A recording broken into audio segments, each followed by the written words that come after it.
My name's Finn, one of the aquarists here. I'll be hopefully telling you everything there is to know about these beautiful animals in front of us today. And I'm joined by Miles, our volunteer as well, who has the pleasure of leading the feed for our sharks.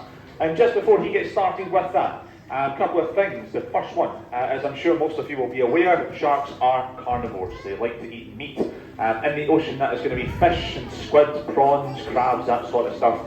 So just before we accidentally traumatise anyone, I will give you the warning that there will be fish parts, including heads, going into the tank for our need to replenish that fuel as much as maybe me and you might do. So the tank here actually only gets their main feed once every 4 days. Bigger species of shark, things like white sharks, they're going to go about 4 weeks without touching a single bit of food. So with that in mind, we're going to mainly be doing what's called a target and a natural feed. It's because this allows us to get our sharks comfortable with feeding off tongs, which in turn means that we can maybe give them medication, or we can give them supplements and vitamins.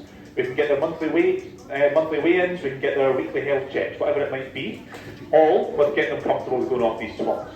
If we didn't have these tongs and we just threw the food in every single time we came down here, anytime we had to get some medication to a shark, anytime we had to give it a check over, I'd have to throw my wetsuit on and chase them around with a net, which is incredibly stressful for them. It's all the better for them and all the better for us to look after them. So, the shark tank here, we have 6 different types of fish, in here. Not all of them are sharks. The first one we have are these big silver ones, right slap bang in the middle of the tank. These you might be familiar with, they are sea bass. And sea bass, as well as being a cake. Now that's the kind of trend that we're going to be following here in this tank, in terms of where they come from. Because everyone else in here is also native to right here in Scotland. And when we're talking about sharks and Scotland, they tend to not be two things we put together. Normally when it comes to sharks, myself included, you're going to your great whites, your basking shark. Now that basking shark was set between ourselves and Ireland. So a wide variety of shark, not a lot of people realise, that look completely different. And it's a good example of, we actually have over 500 different species of shark on the planet. They come in all different shapes and sizes. The biggest one, your whale shark's going to get up to about 60 foot long. The smallest one's going to fit right in the palm of your hand. All different shapes and sizes. So when we're looking at these guys in here, we're going to start with our cat sharks. Okay, so the cat sharks are the ones with the deep grey colour. They've not got the big fin on the back and so on as well. They just don't really look like a shark. And when it comes to the cat sharks, they quite literally get their name from the fact that they sleep for about 20 hours of the day, much like your house cat would do at home. They are not an active shark. They much prefer the quiet life, chilling out on the bottom of the ocean floor instead. And they're very well suited to do that. They've not got a torpedo streamlined body shape. They've not got the big fin on the back to help them balance in the middle of the water because they spend their time lying down.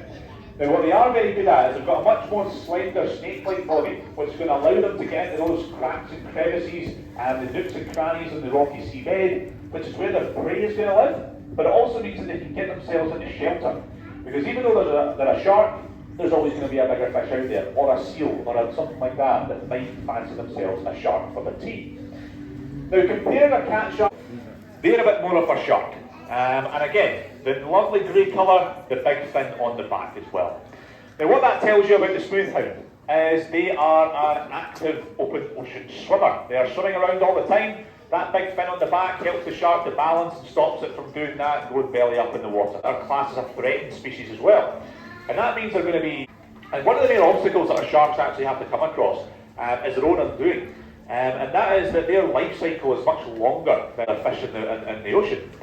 An example would be, if you look at our sea bass here, if we had a baby sea bass born